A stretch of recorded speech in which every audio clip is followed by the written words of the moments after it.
Hello students, hope you all are fine. Today we are going to start our classes which are being provided for Science of Standard 10. Starting from chapter number 1, that is chemical reactions and equations. At first, we need to learn and know that what is a chemical reaction. We all know that whatever around us in science has a meaning. So, what is a chemical reaction then? The reaction in which new substance with different properties are formed is called chemical reaction. Simply, new substance. Obviously, we know that any of the substance around us having its own property, like blackboard. If we are using blackboard, so blackboard is for what? It is to write chalk. It is for writing on some of the thing. Likewise in chemical reaction. So, to understand chemical reaction, we need to recall that what is physical change and what is chemical change. Also, we have studied these of the topics in standard 9 as well as in standard 8 also. So, what is a physical change? Physical change is reversible and no new substances are formed, and chemical changes are irreversible and new substances are formed. Simply, chemical reactions are like the chemical changes. Whenever reaction will take place, there must be some change and there must be some of the formation of the new substances. We can also take another definition of a chemical reaction, that the reaction in which the reactants reacts to form the product is called as chemical reaction. Now the question arises that what is a reactant and what is a product? So reactants are those substance which reacts in a chemical reaction, and products are those which are formed after the reaction. Now we can take an example that whenever iron reacts with oxygen in the presence of moisture to form reddish brown iron oxides. This is a chemical equation for rusting of iron, which is a very popular example. This Fe and O2. This Fe that stands for iron and this O2 which stands for oxygen, when these of both of the substances reacts, it gives iron oxide. Iron oxide, which is further being called as a product, or simply we can understand that whatever we see in the left side of this arrow, that is called as reactant, and whatever we see in the right side of this arrow, that is called as a product. Now, how we will conclude that a chemical reaction has taken place or not? So, whenever a chemical reaction takes place, some of the following changes takes place, like change in state. Like solid to liquid, liquid to gas, or further gas to solid, or some of the vice versa. Now, next is change in color. Maybe there must be a change in the color, and also there can be the change in the temperature. It might be high or low. And lastly, evolution of gas. We can also conclude that it may be that we can have only one change, two changes, or maybe three, but it must be at least one of the changes among these four to understand that chemical reaction has taken place. Now moving to the next topic, that is chemical equation. What is a chemical equation? See, whenever we use symbols, what we use? We use symbols and formula of different elements and compounds to represent any of a chemical reaction. It becomes a chemical equation. We know that whenever Mg stands for magnesium, O2 stands for oxygen. So whenever magnesium reacts with oxygen, it gives magnesium oxide, that is MgO, and also produces heat and light. So see, magnesium, here we have written magnesium as Mg, oxygen as O2, and magnesium oxide as MgO. So simply we can understand that for magnesium we are using Mg, for oxygen we are using O2, and for magnesium oxide we are using MgO. So these are the symbols of different elements and compounds. And we can also recall that the left hand side things are called as reactants and the right hand side things are called as the products. Moving to the next, like we have discussed that what is a chemical reaction, what is a chemical equation. Now what can be the rules to write a chemical equation? So at first, reactants, I repeat, reactants must be written on the left hand side with the help of symbols and formulas, and the products must be written on the right hand side with the help of the symbols and formulas. Next, the physical states of the reactants must be written as S for solid, L for liquid, G for gas, and AQ for aqueous. Now next is reactants and products are separated by arrow. Reactants and products are separated by arrow.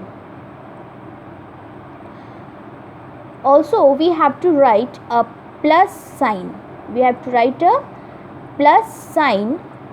Between two or more reactants or products. Moving further, balancing of chemical equation. For balancing, we should know that what is a skeletal equation.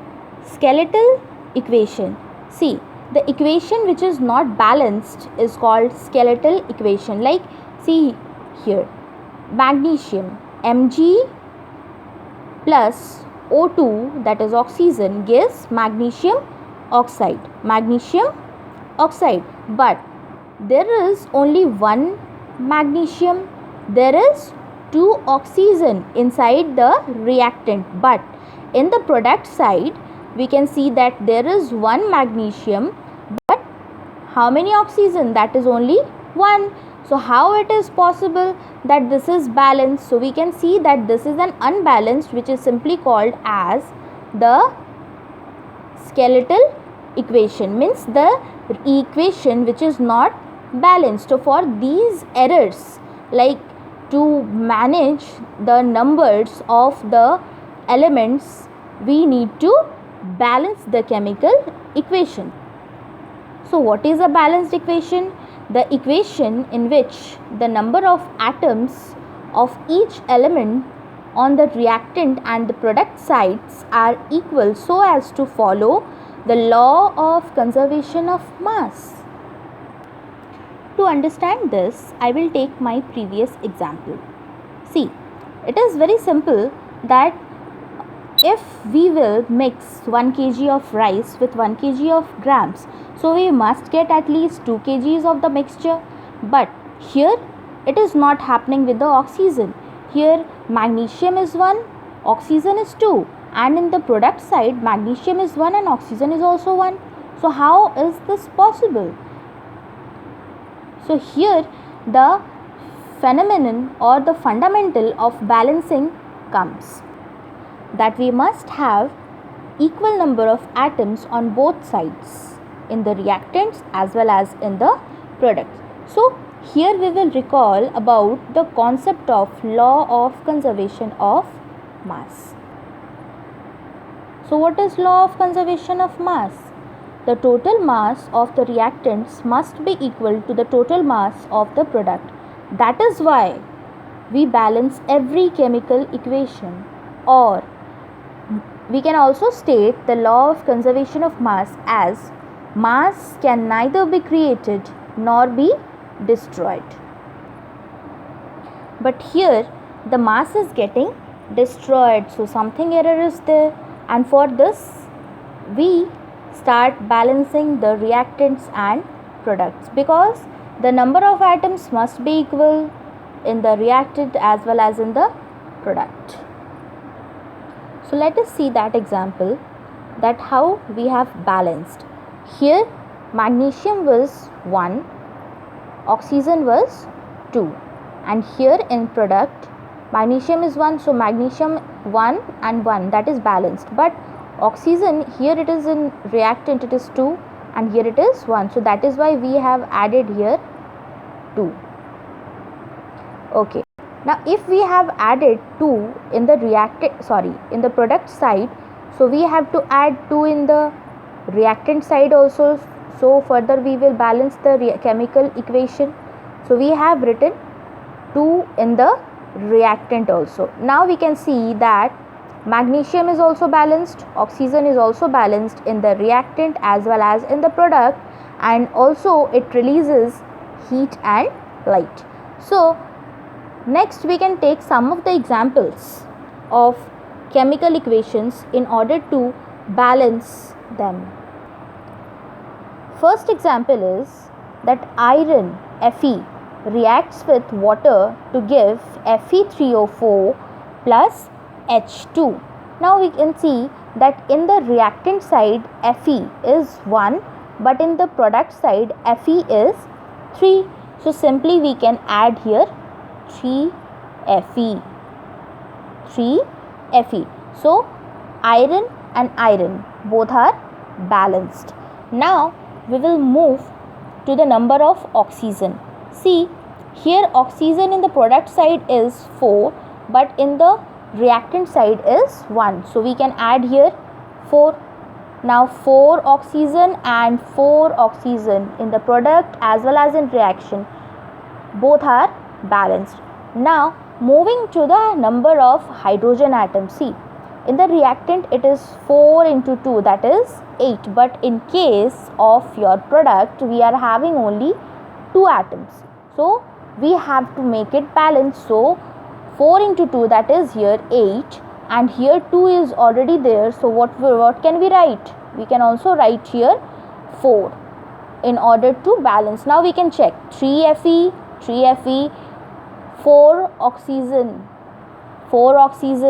8 hydrogen and 8 hydrogen. So this first chemical equation is being balanced. Moving to the second one, Ba, that is barium. Ba is 1 here, Ba is 1 here. Next moving to the chlorine, that is here 2, and this side it is only 1, so we can add here 2. We can add 2. Now chlorine is also being balanced. Next moving to sulfur, that is 1 and 1. It is already balanced. So oxygen is 4 and oxygen is 4. So both sides, and hydrogen is 2, and here also hydrogen is 2. So the second equation is also balanced. Now moving to the third equation, Ca here it is 1, and product side also it is 1. Next nitrogen 1, oxygen 3, no, in this side it is how much? 3 into 2, 6, and this side 2 and this. So we can add here 2, and this side to balance hydrogen, here also it will be 2. Now this equation is also balanced. So there are some of the homework questions which I think you must complete. So first question is, on what basis is chemical equation balanced? Second question, which one of A and B is a chemical change and why? First is burning of wax and second is melting of wax. Third is, why do fireflies glow at night? And fourth is, write the balanced equation for the process of respiration. Hope you all like the classes and we will meet soon. Till that, stay home, stay safe. Thank you.